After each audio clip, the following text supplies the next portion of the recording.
মনরেগা বাঁচাও সংগ্রামকে সামনে রেখে সাংবাদিক সম্মেলন করল বিশালগড় জেলা কংগ্রেস। শনিবার চরিলাম বিধানসভার ব্রজপুর আমতলী এলাকায় কংগ্রেসের সিনিয়র নেতা তথা বিশিষ্ট আইনজীবী কেশবরাম দেববর্মার বাসভবনে এই সাংবাদিক সম্মেলনের আয়োজন করা হয়।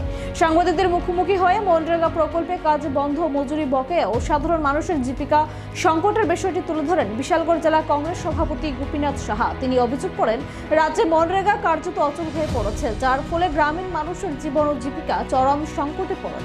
এই সাংবাদিক সম্মেলনে উপস্থিত ছিলেন প্রদেশ কংগ্রেসের সহসভাপতি ও প্রাক্তন বিধায়ক অশোক দেববর্মা, যুব কংগ্রেস নেতা নির্মানন্দ গোস্বামী, জেলা কংগ্রেসের মুখপাত্র চিত্ত সূত্রধর, সাধারণ সম্পাদক আরাফাত ইকবাল মজুমদার, বিশালগড় ব্লক কংগ্রেস সভাপতি দিলীপ চৌধুরী সহ চরিলাম বিধানসভা সিনিয়র কংগ্রেস নেতা ও বিশিষ্ট আইনজীবী কেশবরাম দেববর্মা।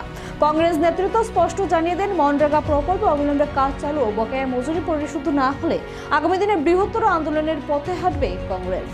2005 সালে তৎকালীন দেশের প্রয়াত প্রধানমন্ত্রী ডক্টর মনমোহন সিং একটা যুগান্তকারী সিদ্ধান্ত নিয়েছিলেন, যেটা MGNREGA নামে পরিচিত, আমরা সকলেই জানি।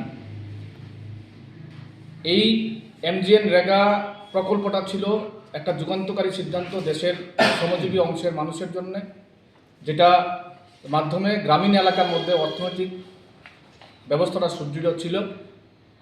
এই আইনকে বাতিল করে দিয়ে বর্তমান কেন্দ্রীয় সরকার ভিবি রামজি নামে একটা আইন তৈরি করেছেন, যেটা নিতান্তই দুর্ভাগ্যের। দেশের শ্রমজীবী অংশের মানুষের গ্রামীণ এলাকার অর্থনৈতিক কাঠামো ভেঙে দেওয়ার জন্য একটা প্রক্রিয়া। এই সম্পর্কে আপনাদেরকে অবগত করা এবং আপনাদের মাধ্যমে এই জেলার মানুষকে অবগত করা।